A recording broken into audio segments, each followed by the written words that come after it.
Hello and welcome to In the Cage, the UFC talk show brought to you by Sportology TV with myself, Ali Drew, and my co-host, Uni. On this episode, we are joined by former Cage Warrior champion and the first English woman to win in the UFC. We are delighted to be joined by Molly Meatball McCann. Molly, how are you? Do you know what? I'm all right. It never gets old listening to that either. Former world champion. First win in the UFC. It's all good, isn't it? It's all good. Molly, what are you up to at the moment? You've obviously, it's COVID, but you're in training. What's going on with you? Yeah, so literally about an hour ago, well, less than an hour, about 40 minutes ago, I left the gym, ran home so I could get ready for this podcast. But even when I'm not in fight camp, Ali, I'm always training full time. I'm traveling the world to get better. I'm training with boxers, I'm training with wrestlers, and training with the best jiu-jitsu people that I can find. And I actually do have a fight. The UFC haven't announced it yet because they're just waiting, I think, on Joe Biden and Boris Johnson. But you can take from that what you want. But we're looking, it was 14th of August and now it's moved to early September. So I was just about to get out of third gear and drop into fourth, and then they was like, "Oh, the fight shows move," so it's having to rein it back in because I don't know. I feel like all the boxers at the minute are exactly the same. You never kind of know when you've got to be ready, but then you've got to be ready. Do you know what I mean? How's that been for you for the last 18 months? Every fighter that I've spoken to in the boxing fields has said, "Listen, we're just training, but we just don't know what's going to happen." With yourself, how's it been for the last 18 months? Well, the UFC London card I was supposed to be on was the last thing to get cancelled by Boris Johnson. So they had Cheltenham, they had everything fucking else. And then I'm like 4 days away from fighting, and then they just cancelled it on us. And I had done how many months? I had done a 5-month camp not 5 months camp, but I knew I was fighting for 5 months before that fight. Yeah. And to have this steady release of adrenaline, and then not get your fight night and not get to perform, it hit me bad. But then I was lucky enough that Dana White had UFC Fight Ireland, and I was able to go away to Abu Dhabi and experience that. And then I even got to fight in Las Vegas in February. But I'm a firm believer in I'm a prize fighter at the end of the day, and I like fighting with the fans, and I like sitting in the crowd, mingling with them before a fight. I like going on the ale with them after a fight. So I'm not really into no crowds. But I mean, if it's paying the bills, I'm having to do it at the minute. But the next fight should be a sold out arena. But like everyone's saying, it's hard because you're just training because you have to stay ready. But it's just different. But everyone's job, it's the same all the way round, really, mate, isn't it? How do you do you want me to go? How do you sort of reflect on the fact that you're saying there was no you don't work well with no crowd, but obviously doing Fight Island and then in Vegas is an amazing experience. I think it was your first time in Vegas as well. Amazing experiences, but not the full thing. It's only when I come away from it, Ali, and then I smell the roses a tiny bit, you know what I mean? But I don't know. I've never lost two of anything. Like, I used to be a professional footballer, still never lost two football games back to back. I used to be an amateur boxer, won the ABAs, never lost two boxing fights back to back. So it's just really hard. And then you get people like, yeah, but you made it to Abu Dhabi and you made it to Las Vegas, and in hindsight that's an amazing thing. But when you're a perfectionist, do you remember when Shannon Courtney lost that fight? What was she like? She was just like a woman possessed, ready to go again. Do you know what I mean? And I feel like in both fights that I've lost, it was to a stalemate fighter. So it wasn't to someone who had better skill set, was fitter than me, had a better fighting IQ. They just held me against the cage or on the floor and was very passive. And in boxing, you don't really, how to fight a stalemate. Do you know what I mean? And someone who wants to make the fight look boring and just about squeeze squeeze through the fight. But in MMA, where everyone's world champions in their own disciplines, fights are fire because you're ready to go. So to then have 2 fights where it's very much like the only way you can kind of beat me is kind of hold on to me. It was so frustrating. But yeah, I suppose you have to take the positives in. Some people haven't had any time off work. I've had to, like, our frontline workers have been snowed under, and I'm still getting to travel the world to train. So there's a silver lining to every cloud, isn't there? Molly, just looking at obviously your last 2 performances, you spoke about Fire Island there, and then you spoke about Vegas. Both obviously didn't go in your way.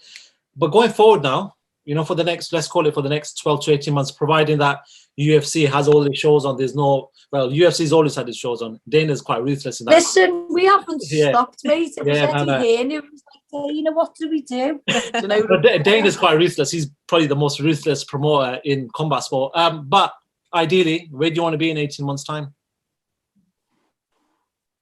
I want to be on the cusp of fighting for a title, mate. What I've done before the UFC in boxing and in Cage Warriors, and what I have done in the UFC, you only need 3 big wins before you back up there.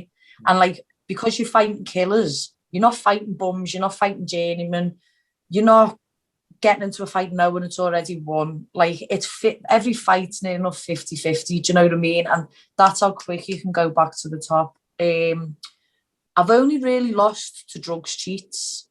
So knowing the fact that they've probably all been caught now, I'm all right. Do you know what I mean, mate? The next opponent that I've got is, I'm not really allowed to say it until they release it, but she's a boxer. She's a boxer from South Korea, and there's just no one who's got hands like me. People might have better wrestling or kicks, but no one's got hands like little old meatballs. So I win this one, and then the next, and then the next, and then I'll be back top 5 and ready to rock and roll. And that's how quick it is, mate, and that's how fun it is. It is. But look at this weekend. Brandon Moreno fought Figueiredo 3 years ago. Brandon Moreno was released by the UFC. 3 years later, he's a world champion. It's crazy. UFC is crazy. You're right. 3 fights, 4 fights, and you're back up with the big people. So, yeah, good luck with that. Let's talk about your division. We've seen Laura Murphy fight this Saturday against. She fought Jojo against Jojo. Yeah, what did you make of that fight? I was actually commentating it on a podcast, and so when you come from boxing, like we all boxing pedigree, and you watch them, you like to see clean, you like to see good technique, and you like to see nice footwork, hit, don't be hit. Lauren epitomises MMA in terms of dirty boxing, cage work, grinds you down. It might not be the best to watch, but it works. And then you've got someone like Joanne Caldwell who lost to Lauren, but his striking's impeccable. And it's like when Conor McGregor fought Khabib, style, and in boxing, styles make fights.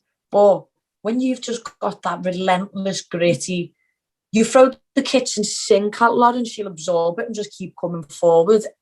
How do you beat someone like that? Do you know what I mean? So she will fight next for the world title. And I think she'll grind Shevchenko down quite well, to be fair. But Valentina's just that next level. She's like the beast. It's just not at this weight, mate. No one's touching it. Do you know what I mean?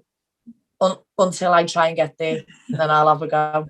How do you find it in not just your division, but women's, UFC and women's MMA?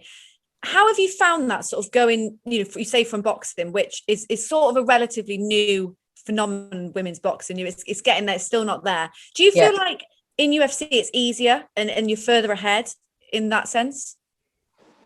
It's a really good question that you've asked that. So I stopped boxing in 2012 because my weight category didn't get added to the Olympics. So I was like, fuck, where do I go? What's left for me? And it was like, it doesn't look like they're ever really going to add another or a few more weight divisions for the women. So I then thought, well, I'll have a go at MMA. But because of the back work and the catalogue of fights and hours spent in the gym, in boxing. When I got to MMA, it's like I already had a platform anyway.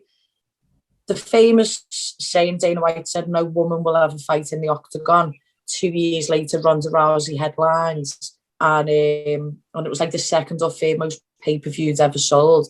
It just, people used to start in the UFC and you get $3,000 to weigh in and $3,000 to win. So you'd walk away with $6,000. After Ronda was there, it went to 8 and 8. And then after Conor McGregor's now there, it's now 10 and 10. So literally in the space of 6 years, because of the Ronda Rousey effect, it's gone. Do you know what I mean? And the one good thing, not the one good thing, but the best thing I can say about my company is the equality runs right the way through, from pay up until how a woman's treated. If you can sell more tickets than the man, then you're headlining. And I was the same on Cage Warriors. I got a headline, literally like the Echo Arena is literally just over the other side of this wall. And I got a headline it just because I could sell more tickets than the boys. So it's good in that way. And I understand Claressa Shields making the move over, because it's like, well, I believe, don't quote me in case I'm wrong, but she 10 world titles, unified 2 divisions, or unified 2 something, whatever she said. And the most she made for a fight was $350,000. Now, that's probably the most any woman's near enough made. I think Katie Taylor's made a bit more than that. But it's like, in the UFC, Amanda Nunes is getting $500,000 just to fight for the title. Then she's getting a cut of the pay-per-view, and then she's getting money off Monster, Venom or Reebok, and the whole package is coming. Do you know what I mean? So it's just a bit unfair. And women's MMA really has only been in the spotlight for 7 years. Yeah. Do you know what I mean? And women's boxing, albeit, is only 4 and 5 years, but you've got the best women to ever have done it, doing it now.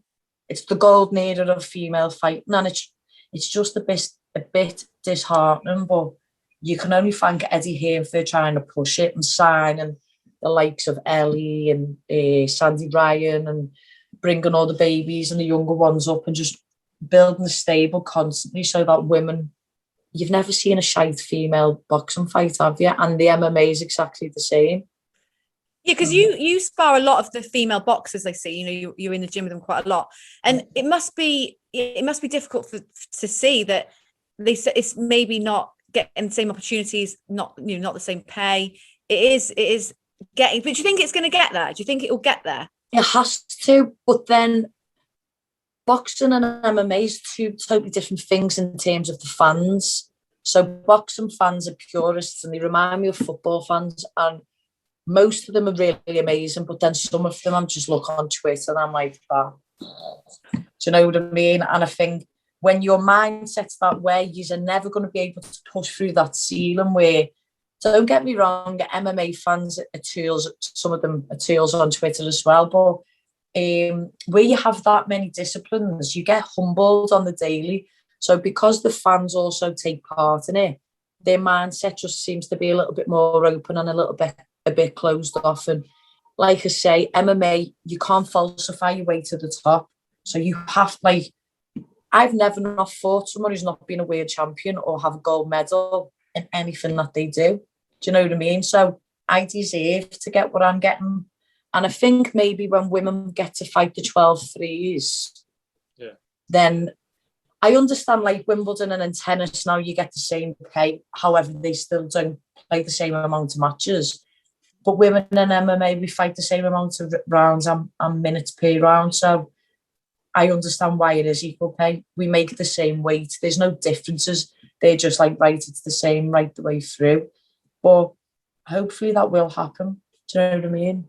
Look how far it has come since 2012 and them Olympic Games. And I can understand feminism, and I can understand people being like, it's not good enough, it needs to be better. Granted, but it's on its way. So let's like have the little round of applause for your Tash Jonas's. Do you know what I mean? And for the people who, and your Hannah Rankins and all these who are coming through non-stop and paving the way still. Do you know what I mean? Yeah. Listen, I whilst we've got you here, I've got to talk about probably the GOAT in Amanda Nunes, the things that she's done. Yeah. You spoke about Ronda Rousey, and she sort of elevated the female MMA scene. But what Ronda Rousey is doing at this present time is just crazy. She's just knocking people out. She just seems unbeatable. It seems to be challenges out there that, you know, she's beaten people who had question marks over her, and she's faced every question mark and defeat today. So talk to me about her. I need your opinion on her, Molly. What do you make of her?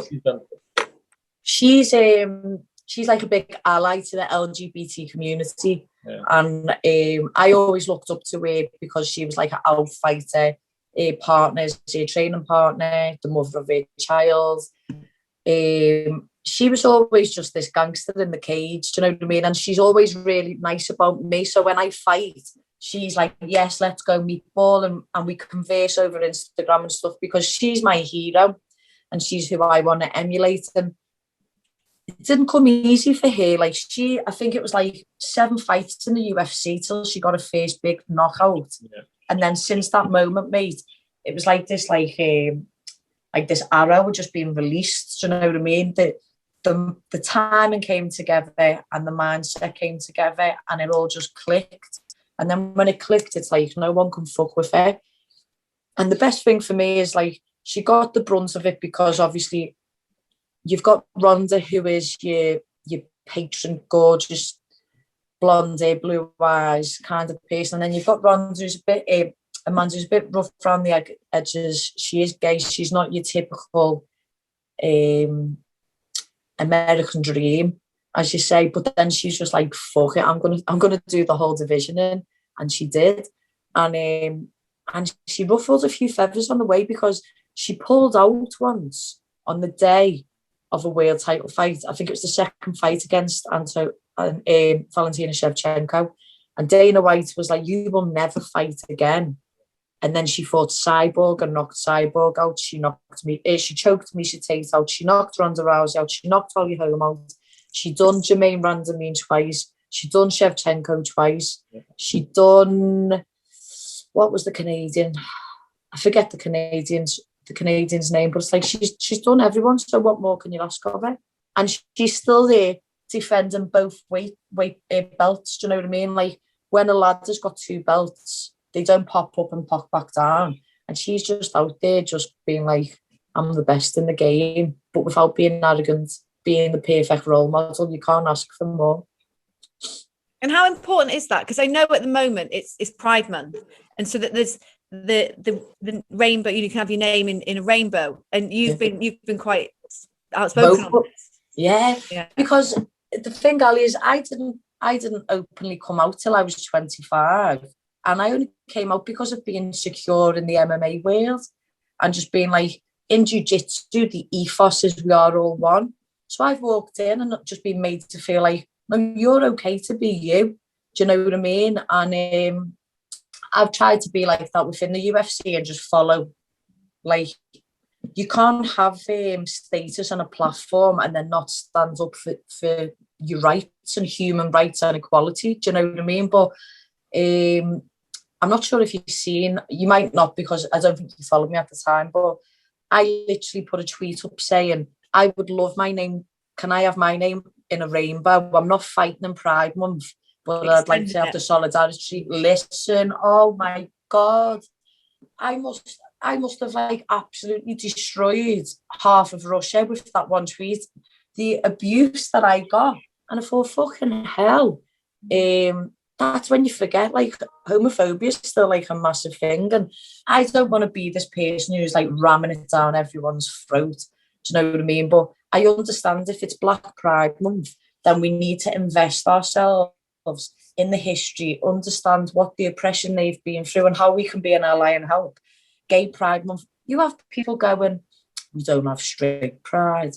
And it's like, because you don't get kicked off on walking down the street because you're holding your girlfriend's hands or your boyfriend's hand, you know what I mean? And it's not until you just understand and do a bit of research why you understand, like, there is a Gay Pride Month and there is things like that. But like you say, if you're not being a role model, then what's the fucking point? But I'll show you this. Being as it is Gay Pride Month, I've got a book coming out on the 1st. I saw you had a book.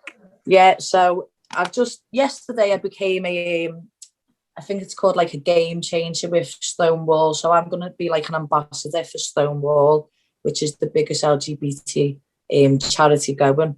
And basically I was telling them about my book, and it's literally, it's a kid's illustration book, but then it just tells like my story. And then at the back of it, it has like spare pages and a space for a child to tell their story. So imagine if a parent queries, thinks their kid might be gay, then they can read that, understand that you're always okay to be you. You're always enough. Because as a kid, I was told like people take the piss out of me because I was into sports, and then you was like, oh, you're gay, you're lesbian, you're this, and then straight off the bat, you're like, oh, well, that must be wrong. So I can't be that way. I'm going to go the whole other way. And like I say, it went until I discovered MMA, and I thought, I'm actually a really good person. I am the shit. And just because I love someone, why should I take loads of flack for it? And then I just thought, if I can write a little book, or if I can help one kid not want to do themselves in, or because it's a rough place out there, do you know what I mean? Being gay sometimes is not the easiest of life. Like, you don't choose to be that way, because it'd be a lot easier to be heterosexual. But yeah, if I can help kids or the younger generation come out and just feel a bit more comfortable at ease, because it's not always easy for me still to speak about it, and because you still get your demons come back and get you sometimes, you know, where you was bullied about it and stuff. But you've got to be bigger and better than that, I suppose. Because a few people are wearing their name in rainbow in honour of you. They're supporting you. Yeah, and I was obviously an amateur boxer, and Danny Hot Chocolate Roberts was he was a doorman on a bar that I worked in, and he was like, Mal, come down the gym, move around Rosie Sexton, you know, come and have a go at the MMA. And I walked in and I was like, oh, Danny, I'm not into that stuff on the floor, you know. And he's like, no, but when you know it, Mal, it's unreal. So me and Danny go back about 10, 11 years, and he's seen that I put that tweet up, and then he wrote underneath it, like, we used to fight for the same gym, and then he moved on to another gym, and I stayed at the gym that I'm at. But yeah, he said, in solidarity to you and to Black History Month for something like that, he said, I'll wear the rainbow. And I joked online, I said, oh, well, you can see the homophobes are, can't you, who don't do it. And it caused murder. But I'm only trying to have a laugh, but Twitter's not a funny place, apparently. Yeah, you've got to be careful on Twitter. Yeah. And Molly, just talking about, we talked about Amanda, obviously, just then, and you talk about Claressa Shields, who's actually just sort of forming her way into MMA. I'm not sure how long it's going to last, but I think the sort of big goal is that she's wanted this fight with Amanda Nunes, this crossover fight and everything else. Talk to me about that. Are you for this sort of thing? Did you watch her debut first of all? Did you see her? Yeah, of course I did. Yeah, of course I did. I'm a friend of Savannah Marshall, so if you'd imagine everyone who went to the first Olympic Games, that's when I was boxing. So I'm friends with Chantel, with Savannah, and all of these. And I was inviting about 2 years ago Chantel and Savannah down to my gym to learn MMA, because there was no boxing. They just couldn't get these fights. And I just said, look, if you start training with me now, in 3 years' time, you'll be able to do the crossover. And I tell you what, Savannah Marshall picked up jiu-jitsu like that. And I was going, how good are you at this? And when you watch Savannah, I know we're talking about Claressa, but when you look at Savannah Marshall's boxing style, her fighting IQ is this, yeah? And when she learned MMA, it just transferred like this. So I understand Claressa Shields would be the same. When she first put the video, see them fight boxing and fight MMA. That's what we need. No, I said to Savannah, I said, come to Liverpool, because she's mates with April Hunter, who's my friend also. I said, kid, come down to the gym. We'll put a video online of you in the cage, and you can call her out and say, if you're not going to fight me in the ring, then I'll come and fight you in the cage.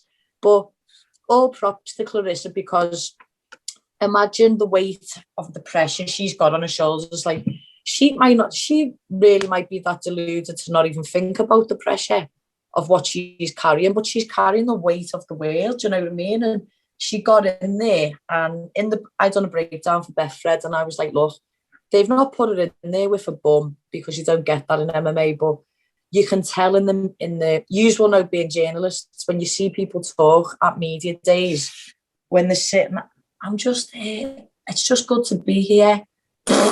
You've half shit already, do you know what I mean? And when you've got someone like Claressa Shields staring you down, no one wants to get hit with them 4-ounce gloves on. No one. So there'll be a time, I imagine, where she'll get someone who will negate her. Like my last 2 fights, someone learned how to stop me from throwing knees. And then she'll go away and she'll work on it. And she's a world champion, so she'll rectify that. But the good thing is, moving over to MMA, she's humbled herself a bit and she speaks different in interviews now. So, like, it's gone from I'll beat Amanda Nunes to hopefully one day I'll get the chance to have the opportunity to share the cage. And then I'm like, good girl, like, because she's still only young and she's beat everyone there is to beat. Do you know what I mean? So where you've got the 115, the 125, the 135 and the 145 divisions in the UFC. She's too heavy to make them. So she's had to go up, and in the PFL, they have her division. But I'll tell you this, it'll be a whole different fucking ball game if she came over to the UFC, because it's the best in the world. Do you know what I mean? And I'm not saying it's not in PFL. I'm just saying, when you're a kid and if you want to do MMA and you want to fight for someone, who do you want to fight for? It's like boxing for the green belt. Yeah. It's the one. Do you know what I mean? Just before, I know Ali wants to actually ask you about Conor McGregor's sort of fight with Poirier, but just before that, I want to ask you about this weekend. Leon Edwards, one of our own Brits, fought against Nate Diaz in what I would say is probably one of his best performances, apart from that last minute where he got rocked. But he still showed the adversity to come back to the of course. But when you look on social media and you see just that 1 minute of him getting rocked, you don't see the other 24 minutes. What did you make of it, Molly? Because I just thought, you know what, Leon's not really fought since 2019 properly. I know he fought last year against Bilal Muhammad. But he fought. And that fight was a write-off. So putting that into perspective, 2 years he's not really fought properly. What do you think about performance against Nate Diaz? It was impeccable, mate. It's one of them. Imagine being him. You're fighting, you're not. You're fighting, you're not. You haven't been paid for 2 years. You get in there, you have it with that Bilal. Albeit it was an eye poke, pardon me, but it looked like he'd just been sniped, crying his eyes out, running around the fucking cage. You know what I mean? It was like, lad, pull it together. Then he's only gone and got his eye checked, and it turns out there was nothing even wrong with it. It was literally just the shock of getting an eye poke. And you've got poor Leon just like, when's someone going to throw me a bone here? Do you know what I mean? But I think he's the closest thing to having a British world title champion at the minute. I write in me, I've got a little gratitude book here, right, mate? And I write every day in it, my goals and my intentions. And I was like, I will be the 4th British world champion, because it was Bisbane. I believe it'll be Leon. I think Darren Till will get it, and then I'll be the one after that. And I just think he'll be his husband. I think he's just going to rise to the occasion. And I think it was good in what Nate Diaz said to him, you know, like, don't let them just give you this amount of money, and don't let them say that your name isn't good, because he's beat everyone that he needs to beat. And albeit husband's a totally different animal, but I don't know. I just really hope that he gets the job done. Do you know what I mean? Like when Gilbert Burns put it on Usman, if Leon can do that and sustain that, it's nice. Like, who thought that Leon's jiu-jitsu was going to be better than Damian Myers and Nate Diaz? Do you know what I mean? Like, his wrestling defense is sound, his jiu-jitsu, he's good off his back. He's in half guard and mount, he can fill you in with them elbows. It'll just be who can control the distance standing up. And if Usman can push him against the cage, I think it's hard work, and Leon won't have that. But Leon's footwork's good, he can spin you, he can keep coming. That left hand, left elbow, it's all day. Very clinical, Leon, very accurate. Every shot he does is very calculated. From what I've been watching of him, he looks fantastic. Actually, just... You're putting the good vibes out there for him. You're doing the gratitude, good vibes. Yeah, it's really funny. I've got three different gratitude books to try and write in every single way. Like, fucking please. I literally got gratitude on my arm there last week. I'm just, anything I can do to win, just putting out there to the universe, you know. Listen, you quickly spoke about Darren Till there. I just want to ask you, what do you make of him and Adesanya's sort of bromance that they've got? Adesanya's always said, listen, regardless of the situation, I want to fight Darren Till. I like him. He's got good vibes. What do you reckon of this little sort of relationship that they've got? Listen, I fought UFC Liverpool and he fought Wonderboy Thompson and it was a chess match. It was like 1% difference. I would like them to just go in and just go, come on. Do you know, none of this point scoring and all that, because they both come, well, Adesanya's a kickboxer, Darren's like out and out Thai boxing. They wouldn't take each other down, they just stand there and have it. And it's used, I don't know, because Darren can bang. And do you remember Adesanya's face after Calvin Gastelum got to him? Yeah. But I remember saying on the podcast at the weekend, I was like, a loss changes you forever. Do you know what I mean? Like, I thought I was Captain Concrete, and then I lost 2 on the bounce. And I don't cut a corner in training. I live to the book. Like, I go to sleep at this time. I don't cheat the diet. I do extra rounds, and you still don't get the win sometimes. And then after you lose, you've got even more on your head. So it'd be good just to see if they're not cagey and they go for each other. Well, before we finish, we do have to talk about Conor McGregor and his return to the ring on July the 10th in the trilogy fight. Mm-hmm. What do you make of that fight? How do you think, it's going to go? One apiece so far. So Conor, I wouldn't even say he's at his twilight part of his career, because he can probably go for as long as he wants when he truly commits. But his style has a shelf life. So that fast twitch, that knockout, you see it in the heavyweights, don't you? Like when Mike Tyson kind of lost it, it's hard to get back. And I believe his self-confidence is that good. He can blag his way through a whole fight. Do you know what I mean? And the way I struggled in a fight with having no crowd, I think he struggled, even though I know they had a little bit of a crowd. This man's used to fucking 30,000 people at his weigh-in. So to them, it's really underwhelming to walk out and there not be that many people there. So I hope that he gets the crowd behind him. But then Dustin Poirier, I don't know, he's always in, not giving, isn't he? He's an absolute gangster as well. I really wouldn't know who to put the money on.